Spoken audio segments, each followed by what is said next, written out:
right.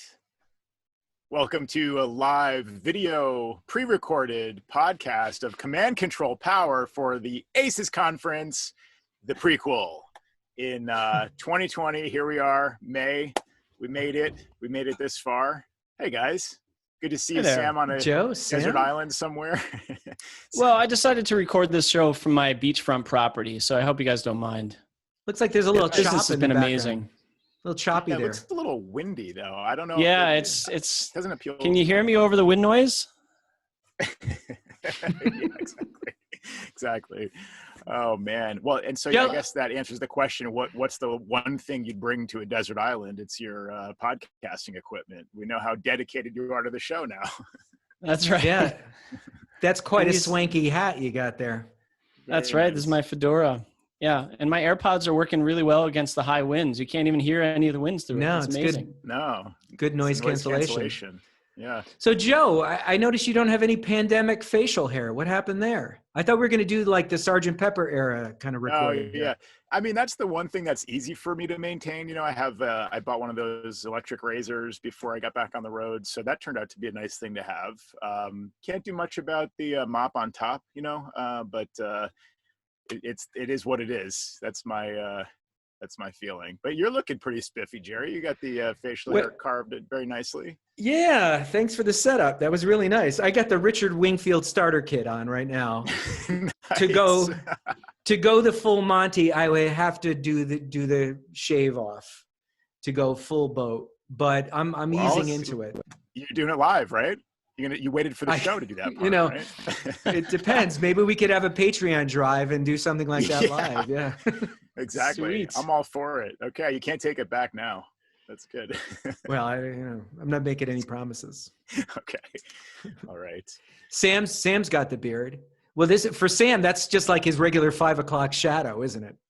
I wish I could grow hair this fast. No, this took about 3 weeks. I actually just cleaned my facial hair up before the show. It was the one kind of, little prep work that I did. Besides dealing with this janky old microphone, which decided to, I have to hold it in front of me so you can see it. It just stopped working. I mean, we tested this mic last week and I plugged everything back in the same way. And, it just, no bueno. There's an on-off switch. That was not the problem. But I even tested it on Ashley's computer and nothing. No, the mic is it shows up, but it just doesn't record, doesn't do its one job. So we made it work. It was just its time. Yeah, exactly. Decided to crap out before ACES. So was that some sort of artificial Sears background you got going on behind you, Joe, or actually you in the mountains? Well, this is a photo of Sedona, Arizona from the last time we were here last year. We had a great backdrop when we did our test recording last week at a different campsite in the campground. At an undisclosed location. Exactly. But they moved us to a different site. It's a lovely site, but the backdrop just doesn't work well for this. You'll see like just blown out, window shades basically. So this is a little bit better. Maybe I'll change it up during the show, just keep things interesting here. Now, there was a rumor earlier in the year that you and Ashley are actually in the witness protection program. Is there any truth to that at all? I can neither confirm nor deny. Okay, good answer. Good answer. Yeah, I don't think he's allowed to talk about that sort of thing. Right.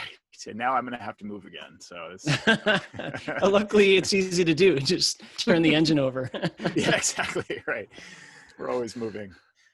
So how are you guys maintaining? Yeah, go ahead. You guys got AirPods, right? Sam's got the old AirPods. You got the new AirPods, right? And we're getting your audio from those AirPods. And Sam and I are using the mic that you held up to the camera. You guys are actually getting my audio from my Zoom H6, which is our recording device for kind of like live, off-grid recordings. If we're not going through a computer, we have 6 inputs on there. We used that at ACES a couple years in a row.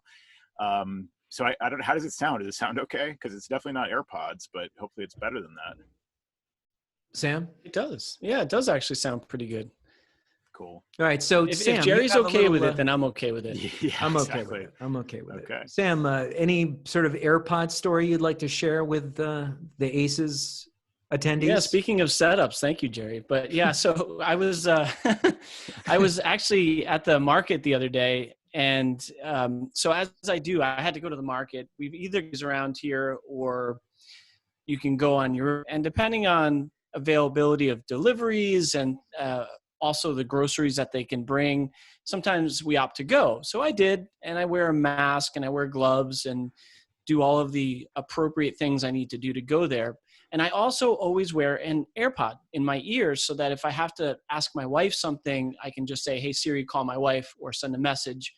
And that's limiting my touches to make sure, even if I'm wearing gloves, that I'm not touching something of my own and I can just do my thing. And in addition, we're actually, if we go to the local grocery store called Stop and Shop around here, I use the scanner so that I can just scan everything along the way and check out without going to a register, and I'm out the door faster than you can say shop. So, so I was wearing my mask and my gloves, and I was wearing a baseball cap, and I had my AirPod in. And so when I was done, what I typically do is I take off my equipment, and I do not throw it on the ground like some of these awful people out there that you see all over the marketplaces. But I usually rip off my mask in this direction. And I got home and I realized that when I did that, I flipped my AirPod out of my ear, not realizing that it left my ear, and it landed somewhere on the ground in the parking lot. So I realized that after miles away when I got home. So I hop in my car yet again, drive all the way back, figuring at this point that it was crushed. There was just no chance that I was going to have anything left except for pieces on the ground. So I get there and I park near to my old spot, and I look, and there's a car already parked there, and there's a woman in her car, and she's about to leave. And I look under her tire, and right below her tire is my AirPod, just right there, sitting there, perfectly intact. And I don't know what to do, because I see her like shifting, and I'm like, wait. I'm like, don't move. And she's probably freaking out because, here's some guy in the pandemic just freaking out by her car. Wow. And she's like, oh, okay, I'm not moving. And so I reached down and I grabbed it and I just showed her to her. I'm like, this is mine. She's like, okay. And I walk away. But I was realizing, amazing as that was, that first of all, she had to have run over it to park in that spot where it was under the tire. And I had to have run over it to leave, unless someone kicked it along the way or something like that. But right. Incredibly amazing that I was able to get it, and it's back in my right ear. Wow. And I just double tapped it, which initiated Siri, by the way. But I disinfected it and did all I had to do to make sure that it was good to go. So I have it back, and they're once again a pair. That's a great story. So be careful taking off your mask when you're wearing your AirPods, is the moral here of the story. Yeah, that's the moral. Yeah, no, I was going to say, I have a really good AirPods tip for you guys, just on the heels of that story. Does anyone experience the problem when you're using your MacBook Air or your MacBook Pro exclusively, and you're trying to get them to connect, and then they'll connect and then they'll drop off again? Are you experiencing that, Joe, because I know you and I have similar vintage MacBook Pros. No, actually, with my new AirPods Pro, I don't have that issue. Okay. So with the original ones, which I have, and that's what you have, right, Sam? Yeah. And I have you don't have the fancy pants it's terrible. Yeah. So the guy who makes Spam Sieve or Sieve, depending on how you pronounce it, and a lot of other great apps like Eagle Filer, his name is Michael Tsai, and his website is c-command.com. He makes a $5 MacBook Pro app or $5 Mac OS app that's available in the App Store, and it's called Tooth Fairy, and it sits up in your menu bar, and you tap it. It's a little magical wand, and immediately your AirPods will pair or unpair just with the tap, and they lock in, and whatever magic he's doing behind the scenes, there's no problem with it disconnecting. Because when I'm editing our audio show normally, I'm fighting this all the time because I use a program called Fission. Sometimes I'll bring it into Logic, and then I'll export it out of Logic as a stereo file after I've done any kind of post-processing with the audio. And so I'll edit it as a straight stereo track in Fission because it's very efficient. And I'll have a bear of a time. And sometimes it'll just lock up. I don't know if you experience this too, Sam, where you're watching something maybe on YouTube, and all of a sudden you get the spinning beach ball, and it's because of the AirPods. And as soon as you unpair them, the Mac frees itself up again. I know. I'm super frustrated. And it's led me to think that I need the pros as Joe has gotten, but it's so frustrating. I got to check out the app that you're mentioning because I've had the same exact problems that you're talking about. Yeah, $5, you can't beat it. So thank you, Michael, for that. And go ahead. Yeah, Joe. that's a great tip, Jerry. The AirPods Pro, I've noticed, are much faster. So like if I as soon as I tap the icon to switch audio devices to the AirPods Pro on my iPhone, it's like instantaneous. If I'm listening to a podcast, it'll just immediately switch and start playing. Same thing with the Mac. Like if I switch, to pair them to the Mac, it's very quick. So they seem to be much faster at the Bluetooth stuff compared with the original AirPods. I will say though that they just like fall out of my ear, where I never had a problem with the original AirPods. These I'm constantly kind of adjusting. So the first couple of days I got them, I was on calls with clients, and they just like fall out of my ear, and I'm in like mid sentence, and the thing just like falls out. So then I find myself just like pushing it or adjusting it, and then I was touching the button that's on there, which then would, like you said, Sam, activate Siri or like switch, all kinds of stuff was happening. So I got better at like knowing where to kind of how to mess with them. But yeah, they're great audio wise, like quality wise, it's incredible. We have this air conditioning unit that's like, 3 feet away from my head basically. And when that's on, it's really, really loud in the van, and I can't really work like that normally. But if I have both AirPods in and I use the noise cancellation, that sound just disappears to the point where it's like, I thought the thing turned off at the same moment that I switched to noise cancellation. I took the AirPods out, and it was like, loud in my ear again. I couldn't believe it. I put them in Ashley's ear and I said, check this out. Look at this. Like, this is crazy. So the audio like stuff works really well. The design of the fit for me, I haven't quite gotten it right. There's 3 different little things you can put on them to, different size, whatever you call them, that fit in your ear. And I've tried different sizes and I'm still messing with it. Hopefully it'll get better. But yeah, overall, audio wise, great, speed wise, great, but fit, not as great. Judging from what you've told us about some of the problems with the van, I wouldn't be surprised if you turned them on and then all of a sudden the air conditioning went off. Or just fell down or something. Yeah, exactly. Right. Yeah, totally. I know. We've had our fair share of issues. We've had leaky floor heating. We had. I could go on and on. I won't bore you. But yeah, it's been. So before we dive into the meat of the show, anybody have a non-paid product placement on their chest that they want to share with the viewing audience? What do you got there, company. Sam? What are you wearing? Well, we got the sign. I see Joe's. Well, I got something. It's actually from a listener on the show, but it's on the back of the shirt. So I don't know if we can, but I'll give it a whirl. All right. So this is the back of my shirt. Ah, Origins 84, Michael. That's right. Michael That's Thompson. right. Very cool. It's neat. Very cool. Yeah. Joe, I'm sorry. I completely ignored the fact that you had your company logo on the shirt, and I was like, "How about you, Sam?" I'm sorry. That was really cruel. Yeah, look, we all know where he comes from. Look, Joe's got his company on there. Well, I'm proudly wearing my Watchman Monitoring T-shirt. No paid product placement in this video today, but proud to advertise Watchmen wherever I can. Yeah, and Michael in 84 has been a huge contributor to the show, even on the background. So I was proud to wear his shirt. I actually, the other day, I took it out of the laundry. I was like, oh, this would be great to wear because it's actually a great shirt, and he sent it as a nice gift, as a nice gesture. It's a fantastic shirt. I appreciate it. Yeah. Joe, you were talking about your fans in the van, and as we're talking, my fans on my brand new MacBook Air are just kicking up a storm, and my CPU percentage is through the roof.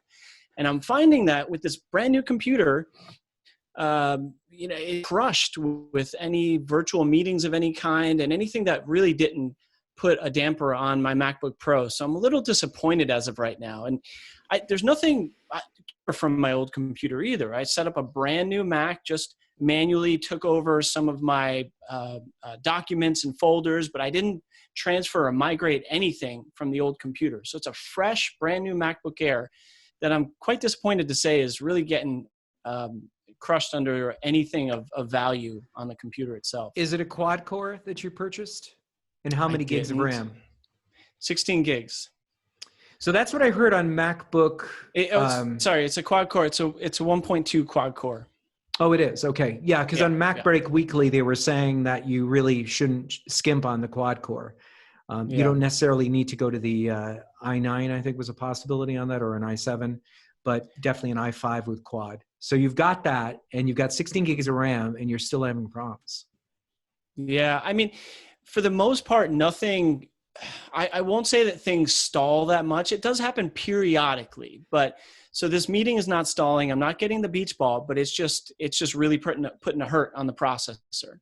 So far it hasn't truly affected performance, except to say that the fan is very obviously working extra hard. All right, I have to say it. Do you have too many items on your desktop? Is that what it is? Does your Mac need a general cleanup? Because that could be it. Is that it, you think? Do I need to run Norton Disk Doctor or something like that? Yeah, no, I keep my desktop pretty clean. Look at Joe's desktop. It's a mess. Look at it behind him. It's got all stuff over there. a little dusty over there.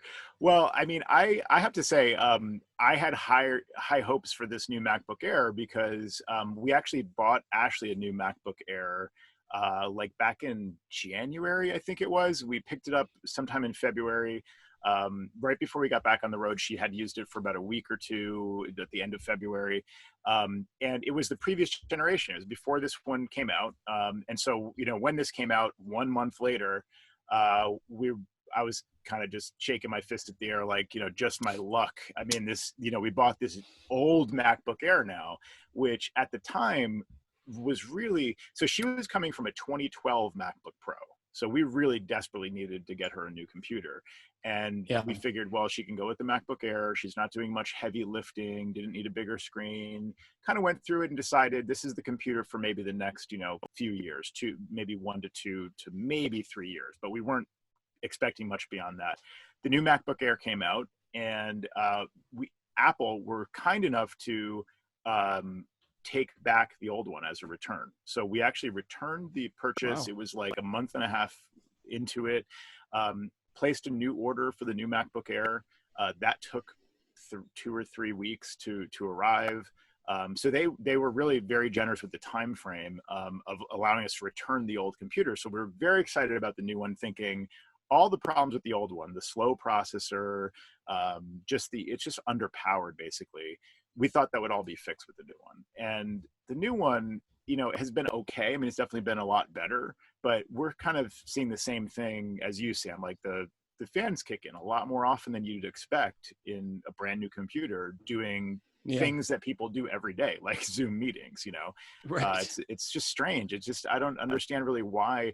I think, Marco Arment has talked about the thermal kind of, like the thermal headroom. These computers don't have a lot of thermal headroom. So if you really like use the processor, it just like, it has a very hard time cooling the system. And so you hear the fans kick in immediately.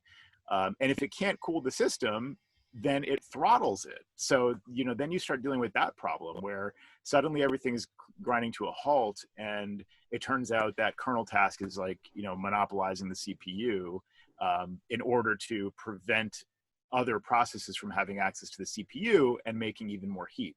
So it's this catch-22 where you're either going to hear the fans all the time or you're going to have limited performance. It's just shocking coming from a 2012 MacBook Pro that was handling everything just fine on a daily basis. Like no problems, just that the keyboard was all worn away. The screen was starting to be a little weird, just like hardware stuff, but it handled everything. And this computer now 8 years later is struggling. So it's really strange, but yeah, I'm sorry to hear you're having the same issues there. I know Marco Arment was a big fan of something called Turbo Boost Switcher, which I've been a big fan of when I heard him first talk about it.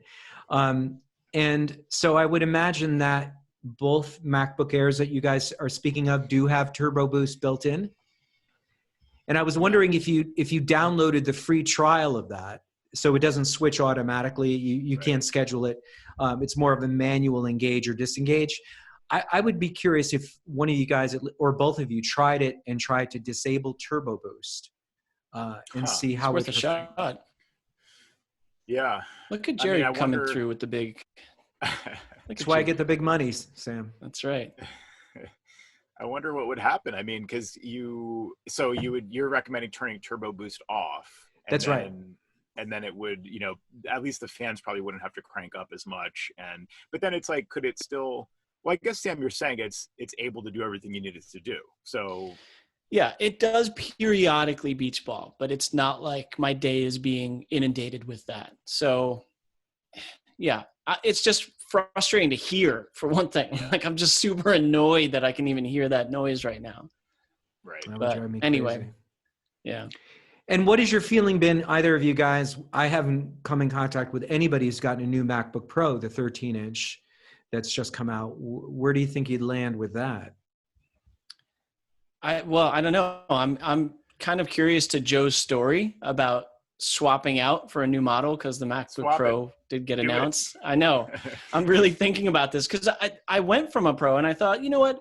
I don't know that I need a Pro these days. I was thinking to myself, I think I even talked with you guys about it offline. I said, I think I could get by with the new MacBook Air. And I feel like I'm dead wrong now.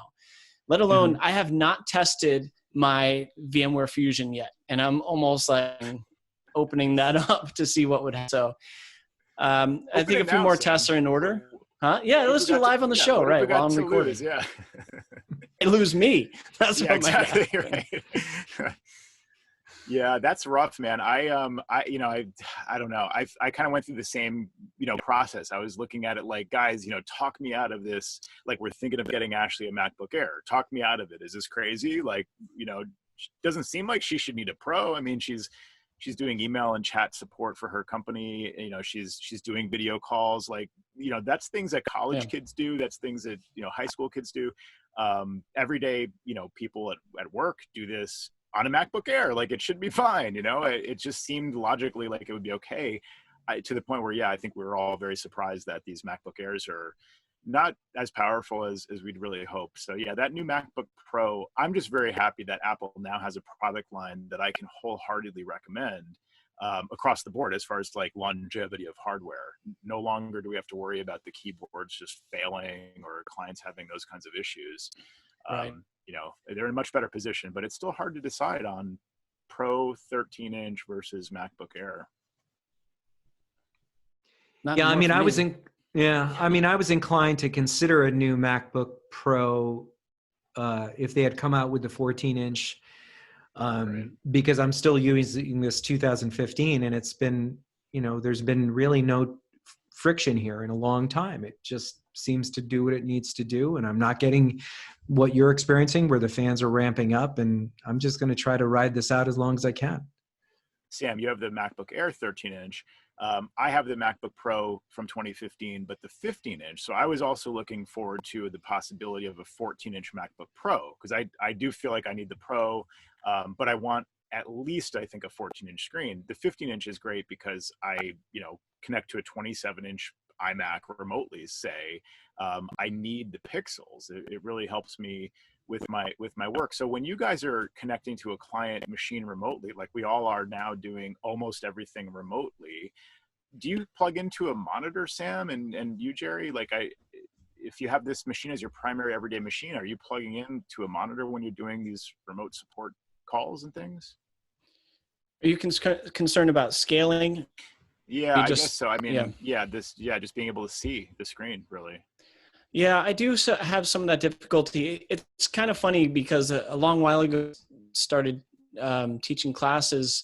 I learned about the zoom feature on my screen, which I now use all the time. So I don't use an external monitor, to answer your question. I'm remoting in, and if it's a little hard to see, then I'll use my control and swipe with my trackpad to zoom in on the area I'm looking at.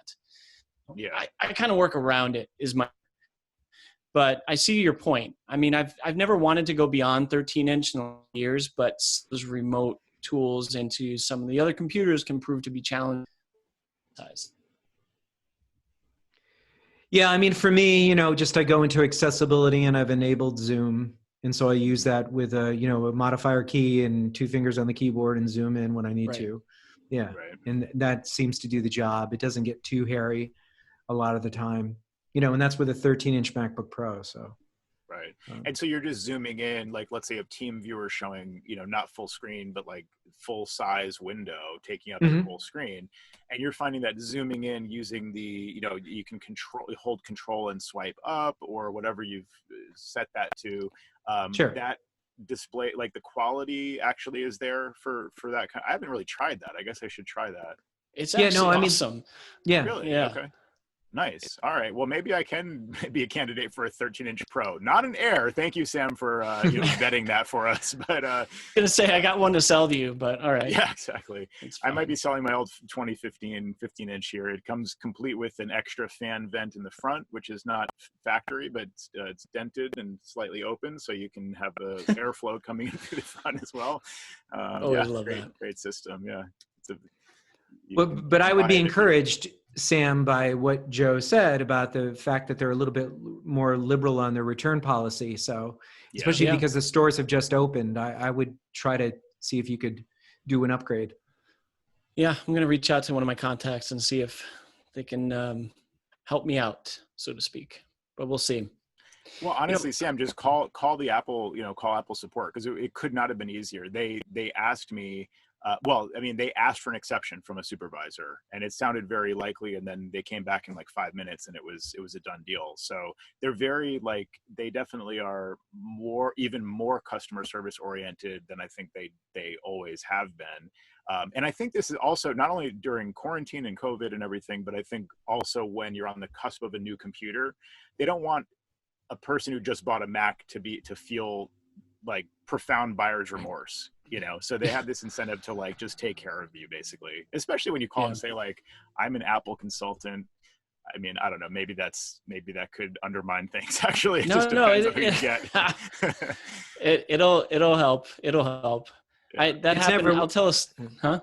No, I was going to say it's never worked well for me. What is the ACN? I've heard that before, but right. Yeah, no. Do you think it matters if I have a dent on the corner of my new computer? Will they take it back? Well, I hesitate to even say this, but actually has two keys on the keyboard that are slightly worn away. Like they're, it's almost like, when you see somebody's keyboard and it's like 5 or 10 years old or something, and it's like, you can't even read the letters. The backlight just shines through, like the letter itself is worn away. Well, that happened in the month that she used this computer before we got the replacement.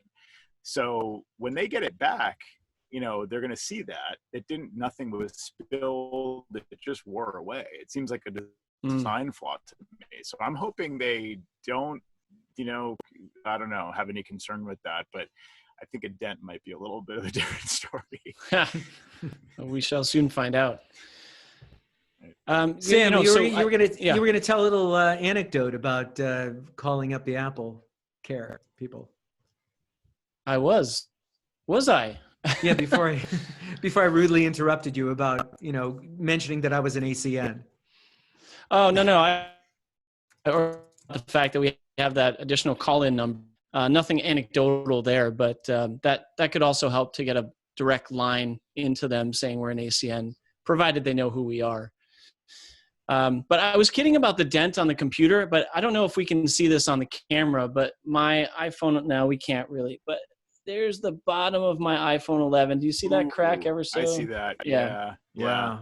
So that just happened just a couple of days ago, which you guys know, and Joe does too. I go caseless. I go commando with my phone. So that was unfortunate to see happen. And my daughter was actually laughing at me about it. Do you have a crack? No. I'm caseless. Yeah. Oh, okay. Like yeah. But so that was kind of a bummer, but plus I'll deal with it. But how about on the repair side? I know, Jerry, you've been doing a lot of repairs lately. What do you got for us on that end, man?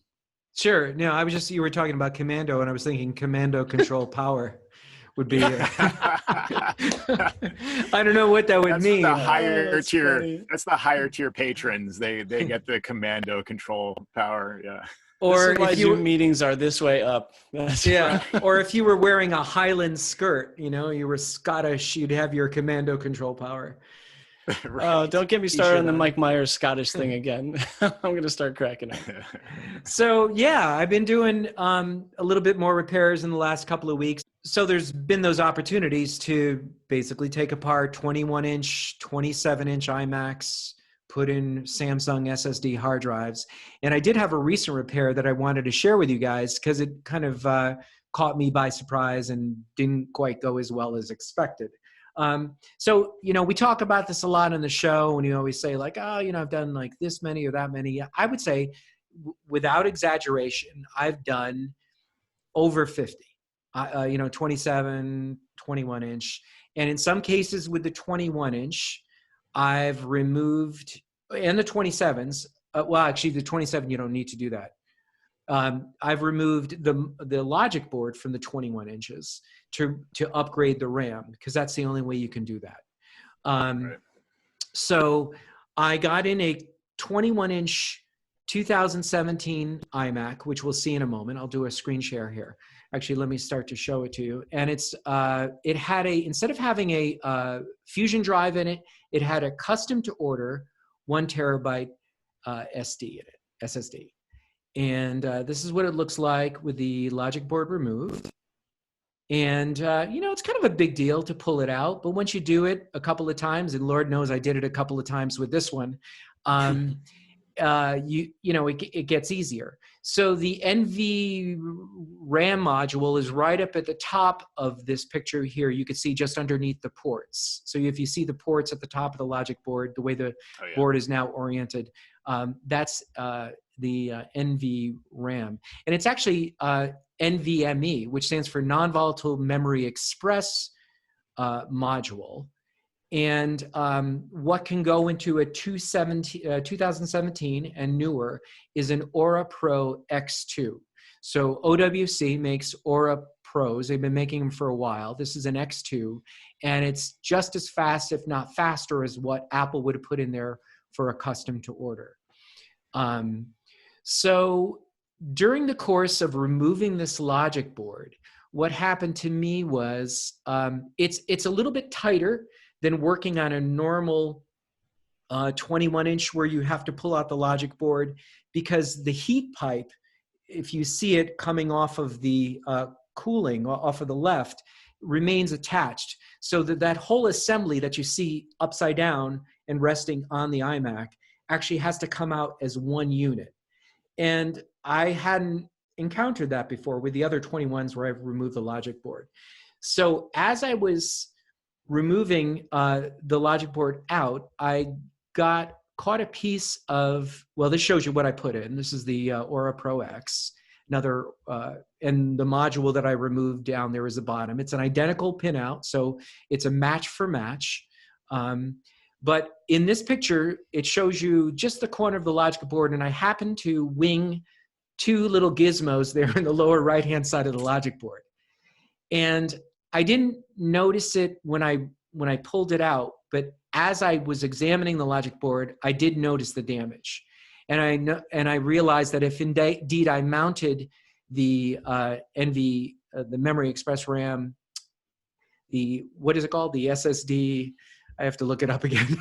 the non-volatile Memory Express, and I put it back together, I would definitely have a problem for this little module or this little nubbin that broke off. So ultimately what happened here was I had to send it out to find somebody to do a logic board repair.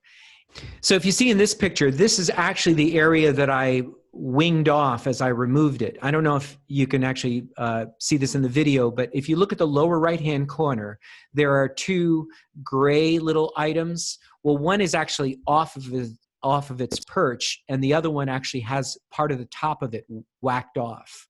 Can you see that, Joe? And Sam? Yeah, it's kind of like rotated out of position or something. Yes, that's the one that's loose. Right. Yeah, that's just a little piece there, and the other one actually was damaged as well. So I didn't know exactly Zoom to see that. I didn't know exactly what that did.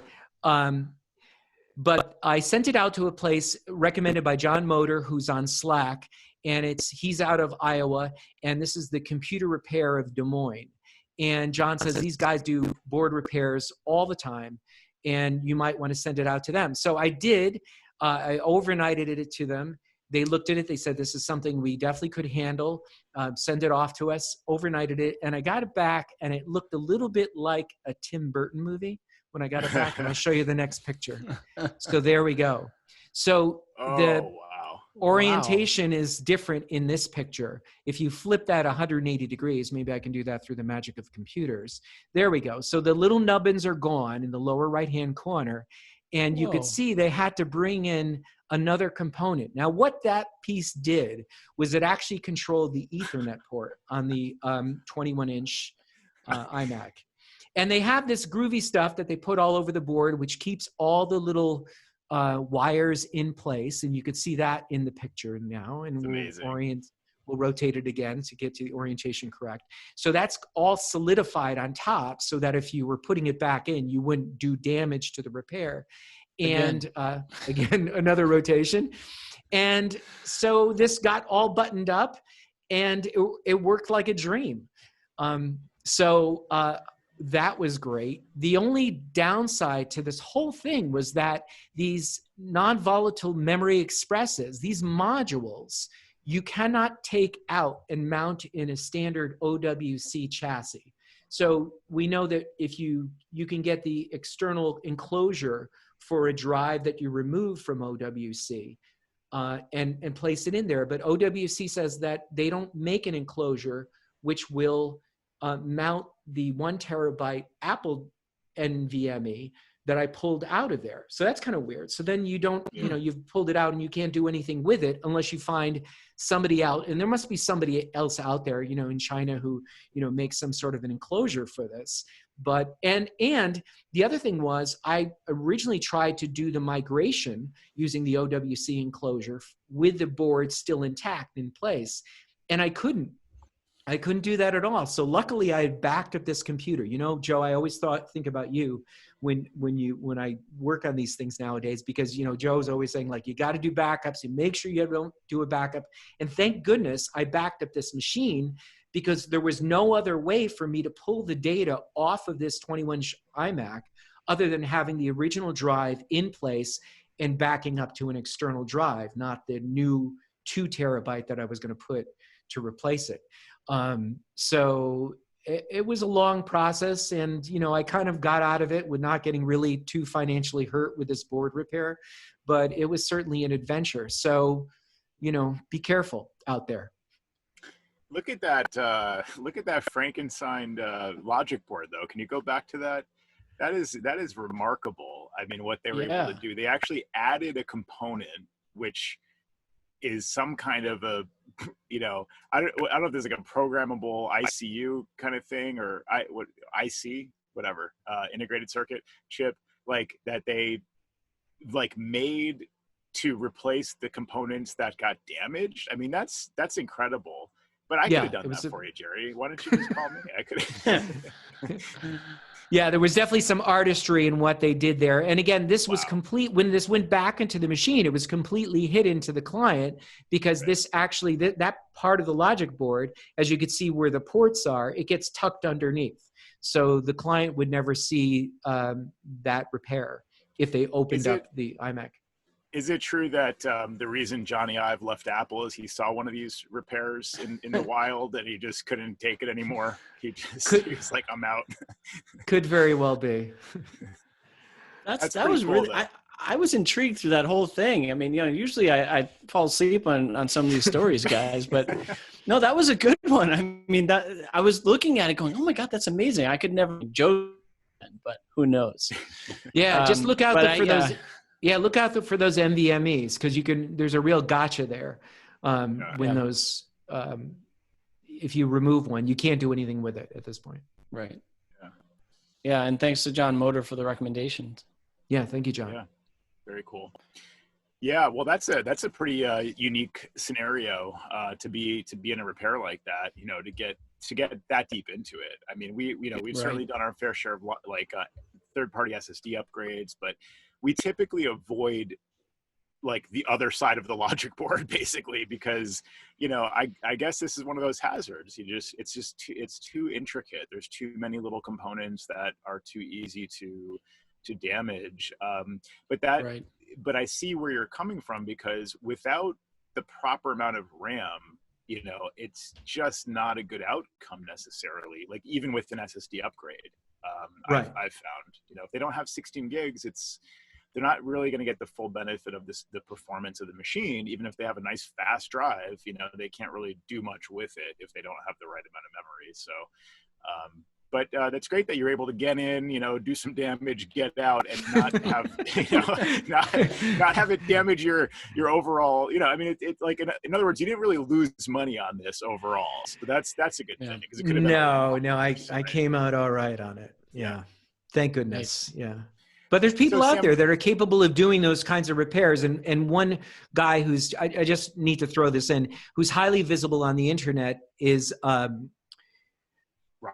right? Rossman, yes, thank you, out of New York City. But you can't mail in an iMac board. They will not take it out of the machine like that. So you can send them in a MacBook, a portable, but they will not take a logic board pulled out from another computer and fix it.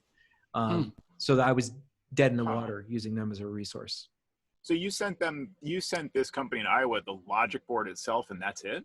And they were able to work the logic board, and they also asked for the power supply. Interesting. Okay. Huh. That's amazing. I mean, it that is sounds amazing. like they're really set up for this kind of thing. I'm very impressed. It's great to have a resource like that, because you know, I'll knock on wood somewhere, and you'll probably see the video go janky for a second, but I hope I'm never in that situation. But if I am, it did actually get janky when you did that. Okay. Did it? Yeah. Don't. It's like, just like, everybody stay calm. You know, the video's working. Let's not lose it. So, but guys, you know, we're in the middle of quarantine here. We're a couple months into it at this point, and we've talked on the show a lot about the way things have been going, and the way we've adjusted. But Sam, I wanted to talk to you, because you're working with your team about, you know, how to talk to clients about how you're working, you know, what kind of adjustments you're making. And I'm looking for some pages I can take out of your playbook. So what have you figured out where this is concerned? We're always stealing from each other. I think one of the pieces that I've been concerned about is somewhat of a formality with clients and with your employees, if you have any, to figure out what to discuss next about as states open up slowly. What is your method? What is your protocol? Have you had these formal conversations with the people to discuss that you're all on the same page? So what I had was a call with Matt recently on my team. And instead of just inferring or figuring that people might be okay with something, we were having a formal conversation of what his comfort level was moving forward as our state opens up and as neighboring states open up, because everybody's slightly different. So my concern there was, does he have any questions for me that he's not asking? And so I sat down with him over the phone, and we had a conference about it. I said, you know, I don't want to leave things to chance. What equipment do you feel comfortable using? Meaning a mask or gloves or anything like that we can provide as a company to you to make sure that you're feeling comfortable walking in the door if you do that in the near future. And as the state opens up, we're not going to require anything. It's an open discussion to see how you feel about walking into that client. And on the other side of things, and I want to ask you guys your opinions on this too, is approaching the actual clients. I had a recent USG, a Unify USG setup for a client that we did offsite. And I said, their basement was their office. I said, if you want to clear out of the basement for a couple hours, I'll be happy to come in fully protected. And I was trying to make this as a convenience to them, because I like them and I know them, and I'm still a little concerned about walking in any doors. And they said, I hope you don't take offense to this, but we are not letting anybody in the house. And that includes you. So we agreed that I would leave it at the front doorstep, a dead drop, so to speak. They would take it inside, sanitize the box, and then I would walk them through the setup. Poor choice of words there. Dead drop. Yeah. But, this was, and with a USG, it can be very tricky, but I had adopted it into our cloud controller beforehand so that when we dropped it off, it would be plug and play. But anyway, these are the types of things that we were concerned about. And lastly, our client in New York City had said a few weeks ago, hey, can you come in a couple of weeks and do our server inventory like we planned? And it was a tiny bit of an awkward conversation because they were expecting it. And I said, I hope you're, not expecting anything, at least not just yet. The state is not fully opened up yet. And we may not be comfortable walking into Manhattan, going down the street, mask or anything, or walking in the door of a building. So we had to postpone that, and they agreed that that would be the best course of action. So anyway, it's all about formalities. So I wanted to throw this to you guys to see how you felt if you had any of those conversations, casual or otherwise, with clients or employees. Yeah, it's a great question, Sam, because I had a similar situation come up recently where a client asked us, they said, hey, we're moving. Tim was really great last time we moved. He came in and identified all the locations for networking equipment and identified like which components are going to be taken from the old house and brought over. And we basically just had our white glove approach to helping a client with their tech move from one residence to another. And they were about to go through this process again and said, in a couple of weeks, we're going to be moving, something like mid-June, they said. So Tim replied, we were both copied on it. Tim replied, well, we're not scheduling anything on site right now. And but we can do like a video. We can do like a FaceTime video kind of thing where we walk through and see, we can basically do the same thing, but remotely. So I thought that was a perfectly fair response. And last we talked about it, we weren't scheduling anything on site. But in my mind, I'm thinking, well, this client's asking about mid-June, it's maybe still about a month away, but maybe depending on the timing, like we'll see. I would have probably had a more of a neutral, like we'll see kind of response. I wouldn't have necessarily said, no, we're not scheduling. But to your point, it's really just what Tim is comfortable with. So I wouldn't be expecting him to go on site or asking him to go on site. But it would be a conversation that we would have, and we may still have about this particular client. But the client was happy to do a virtual walkthrough, and I in fact did a virtual walkthrough with a different client about their network upgrade yesterday. It's funny to get on FaceTime with the client and have them see a window into your world as you're seeing a window into their world, and it's but it can be an effective technique. You don't necessarily have to go there, especially if they understand we're all just making accommodations.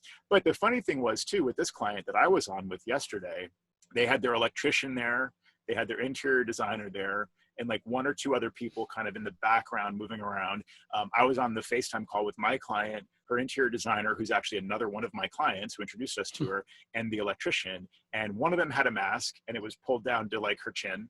And the other two didn't have a mask. And they were all just like walking around the house, hanging out, talking. So I thought this is interesting because like we're going to be encouraging this remote everything, and they're obviously fine to just be hanging out with no masks. So everybody's a little bit different on this, and it brings up really interesting questions because it's like highly politicized. Yeah, somebody correct me in the comments. Okay. In one of those iterations, you got it. Like, yeah, I think I got it in there somewhere. Heavily political, because some people are like, this is fake, there's no threat like at all, and masks are stupid, and if you're wearing a mask, you're the idiot. Like people literally think that, and that's weird. But like you don't want to get into this conversation with a client where you're trying to be careful and protect yourself and protect them, and they're just like, they're throwing caution to the wind. That's the other side of things that could get a little bit awkward too. Like if you're resisting and they're like, what's the problem? Yeah. I was telling my wife just last night that I think everyone in society nowadays is going to be silently judging each other because everyone has their breaking point or part that they're comfortable with mask, not mask, distance, no distance. And so everyone has their own opinion on that. So everyone's going to be silently judging each other about those sorts of things. But it brings to mind one quick thing. Did you hear the story or see the story about the woman in Kentucky that cut a hole in her mask so that she could breathe easier? Did you guys see that? I heard about that. Yeah. Yeah. Oh, boy. Go science. Yeah. Yeah. Woo. Jerry, what are your thoughts? Yeah, I mean, I hear you guys, and I think you're right. Everybody has their comfort level, and then it's the question of, well, the client is a little bit gives their people in their home or their business a little bit more latitude, and they're expecting you to follow suit, and you may not have that comfort level of just being freewheeling in there like all the other contractors that Joe described, and so that concerns me.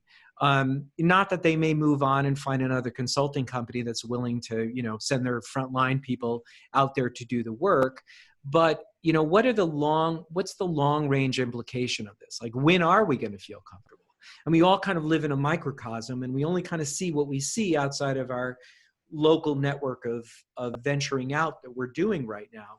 So, right. and that's what I'm really dubious about too. Whatever date your individual state sets is being the back to work date or the reinvigoration date. To me, it doesn't seem like just by the flick of a switch, everything's going to be okay. And we should just go out there and commingle. And I realize that nobody's saying that to that extreme, but I don't have any more of a comfort level come the 20th of this month when Connecticut is supposed to get back to work than I did, 3 or 4 weeks ago. So I'm really cautious about everything that I do. And I'm not going to be just anxious to run out and visit client sites, whether it's residential or business, just because someone in the governor's office says it's okay now. Especially with the fact that we can't even go out and buy supplies. I want one of those N95 masks with the little filter on it. I want that with the little valve on it. Yeah, you can just remove the valve and breathe easier and just, Yeah, no, I completely agree. It's crazy. How can you send your team or go yourself to a client and we don't have protective equipment? I was able to get 2 N95 masks from a friend of mine, and I'm keeping them in case I need them because we don't know if it's going to get worse again. I don't know if I'm going to be in a state or a locality where it's going to be worse, but those are precious because we don't have unlimited ones, and so if we had protective equipment in general, if we had testing, if you could just order some tests on Amazon and take a test the day before your client takes a test before you get there, you take a test before you're going there, maybe we could be really careful about it and mitigate the risk a little bit. But until we have access to all this stuff, it's still just a best effort kind of situation. It's not, I think we can all agree at this point, it's not like a miracle, it's just going to go away and then it's gone and then it's okay. It's not a flip of a switch. It's always in the background until we have a vaccine and or herd immunity or the hospital, crunch isn't a risk anymore. So in the meantime, we have to be extra careful. So even when the state opens, we have to follow protocols, which means wearing a mask. Where do you get the mask? It's a tough situation to be in. There's no good answer. Yeah. And the big piece of it is don't assume anything, especially with whoever you're dealing with, and don't assume anything if you have employees. I think that's something that it's almost like it's a lot of people might take it as a given, if I'm comfortable, this person's going to be comfortable and we'll just send them off. You really have to have those deliberate conversations with the employee and the client to let them know where you stand so that you make sure that everyone agrees. And if not, discuss what those disagreements are and figure out a common ground. So that's a big part of what society is going to be like for the next, who knows how long. And I think it was important for me to have that conversation.